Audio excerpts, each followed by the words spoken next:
Hey guys, welcome back. We're going to do another day of figurative language. Now, last class we went over some of our new terms, and as you all should have your worksheets completely filled out with your definition, your example, your either picture or second example of your terms here. Okay, everybody good? Moving on.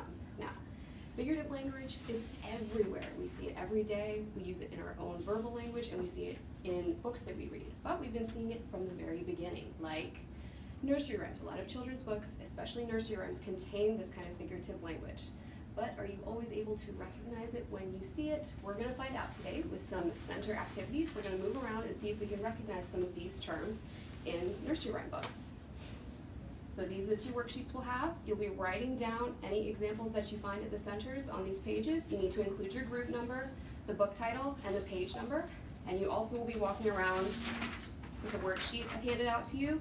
If you find a particularly good example of one of the figurative language terms, be sure to write that down. It's going to help you later when you write your own examples of figurative language. So I'm going to split you guys up. We'll have Zach and Lauren working over there at our orange center, and Allison, I'll have you come over here and work at our green center. So if you guys would go there, and then I will let you know when we get started.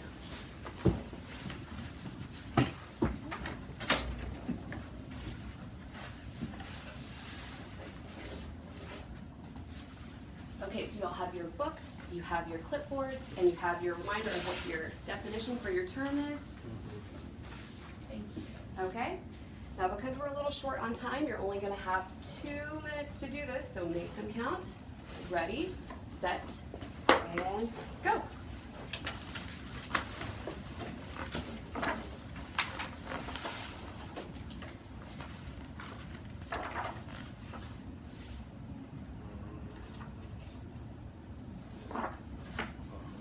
Buckle my shoe.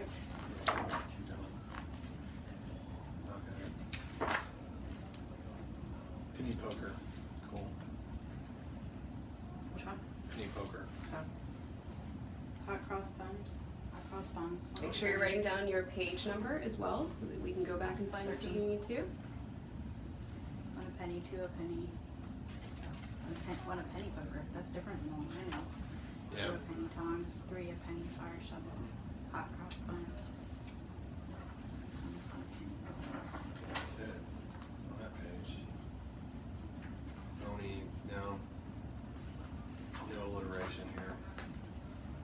It's a big book. Keep looking. Benny, Got Bobby. about a minute to go. Yeah, that's- Bonnie Bobby. Yeah, definitely. Yeah. Bonnie, Bobby. No, I live on Orkin Cole. There we go.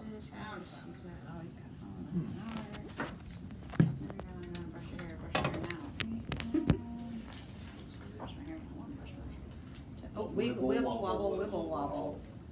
Oh, and then we got frizzle, frazzle, frizzle, frazzle. Why is there so much better?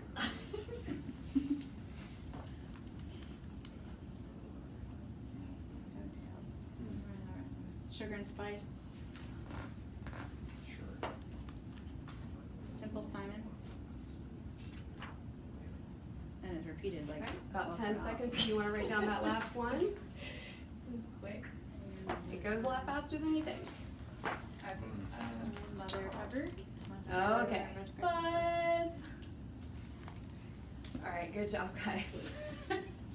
It's a lot easier and a lot harder than it seems. They pop up quickly and then you can't find them. So what we're gonna have you do now is you guys are gonna switch.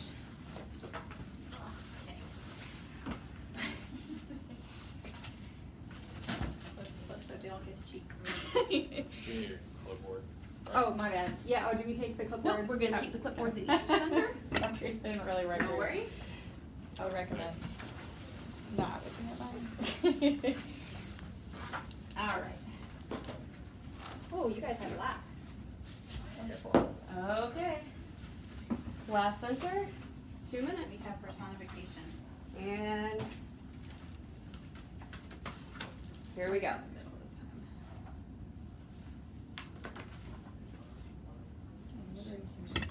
Vowels there. Oh, no, concepts are good. Yep, you could always check back at that Right. definition on the poster. Well, Good job, Allison. this is our red right here.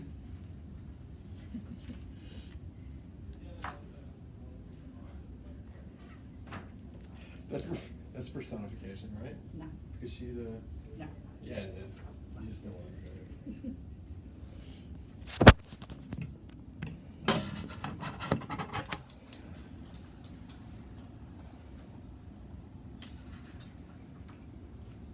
Oh, there are some people.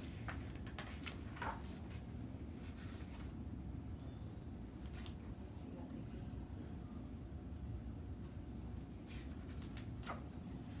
This could be because of the blackbirds are singing and they're talking with people. One for sorrow, two for joy. three Only for about a girl. minute left, guys. I think See if you can find at least one example. That's my example. so. Okay, let's There do we go. it. Let's do it. What page is that? Wait, go back. I'm reading. What page is it on? Read through your examples carefully. Oh, the cat and the fiddle. Fiddles, cats can't play fiddle. And the dish ran away with the spoon. Dishes and spoons, you're not right. Should have started at the end of that book. Also, I'm writing the page numbers in the wrong place, so I know, just it's okay. stick with I'll it. figure it out. This is good. He's slightly. Oh, no, This it's has actually a lot of two good and I'll- examples. These several dozen. This is an unusual one, but I'm gonna go for it. All right. Whoever saw rabbit. Okay, guys. The writing habit. Finished your last. Rabbit and the rabbit habit.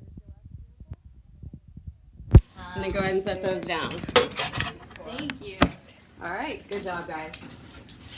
Okay, you'll go back to your seats. Thank you. Just give me a round of applause. Thank you. Okay. What did you think? Was that harder than you expected it to be? Once you Easier? got the hang of it, it was easier. It was easier once you got a hang of it? Okay. So let's take a look at some of the examples we have here. Okay. This first one we're going to look at some personification examples, which, as we reviewed, is giving human qualities to animals or inanimate objects. So we've got dishes running away with spoons. Obviously, that's not a real thing. Kittens talking. Obviously, not a real thing. Let's see. Rabbit in a Habit. habit. Rabbit in a, yes, that's definitely not normal. That was Okay. in my house. And then our other term was alliteration, and lots of examples. Obviously, that's much more prevalent from what we can see in all of our examples here. Nursery rhyme, Bonnie Bonnie, wibble wobble, sugar and spice, wiggle waggle, brown bread butter, 7 sacks, Dolly's dressed, curtsy to a queen. And I like how you noticed that. Just because it's not the same letter at the beginning of the word doesn't mean that it's not alliteration. It's that sound you're looking for, not the letter itself. Okay.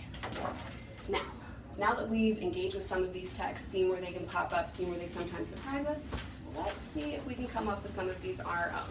So we're going to try to keep this brief. So at the bottom of the worksheet that I gave you guys, you have the 5 terms that we've been working with these past couple of days. Hyperbole, personification, alliteration, imagery, and repetition. So what I'd like you guys to do is write a few sentences down about your morning routine, and I want you to incorporate 2 of those terms. But don't just incorporate them into your writing, I also want you to circle where they pop up in your writing so that you can show me that you know where you're using them. So I'm going to give you guys about 3 minutes to write something down.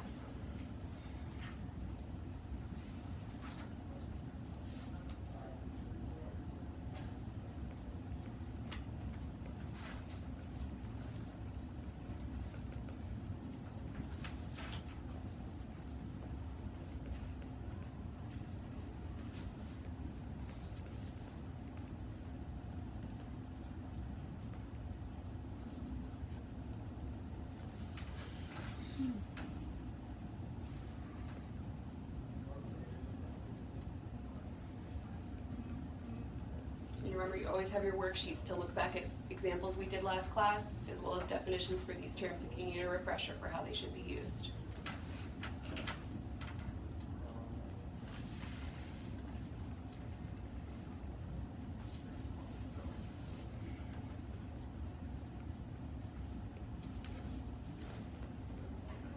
How many do we do?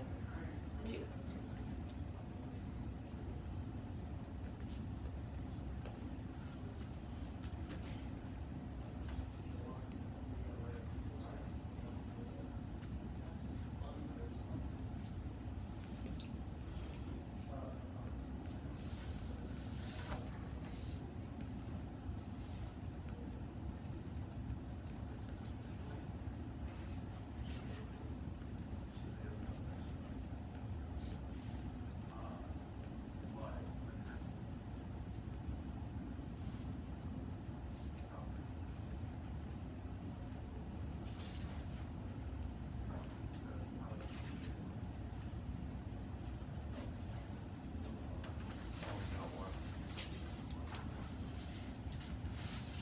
We can, yeah. Okay. I'm just labeling everything now. I'll give you guys about 30 more seconds. Finish up what you're working on.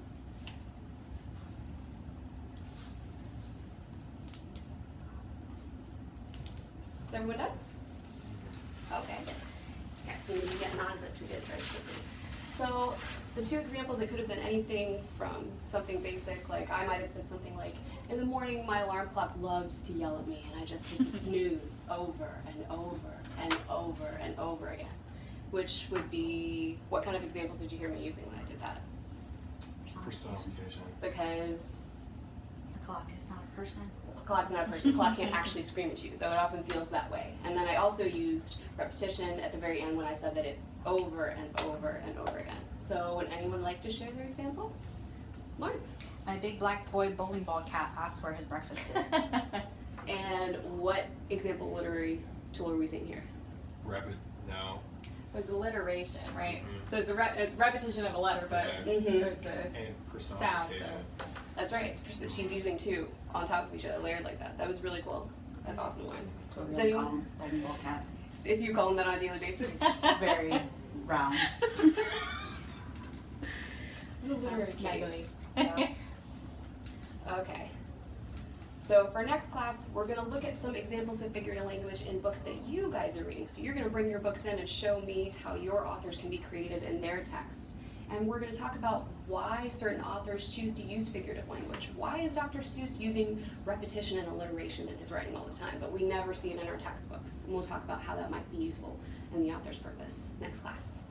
A's for everybody. Thank you so much for teaching us about that. Best class. Ever.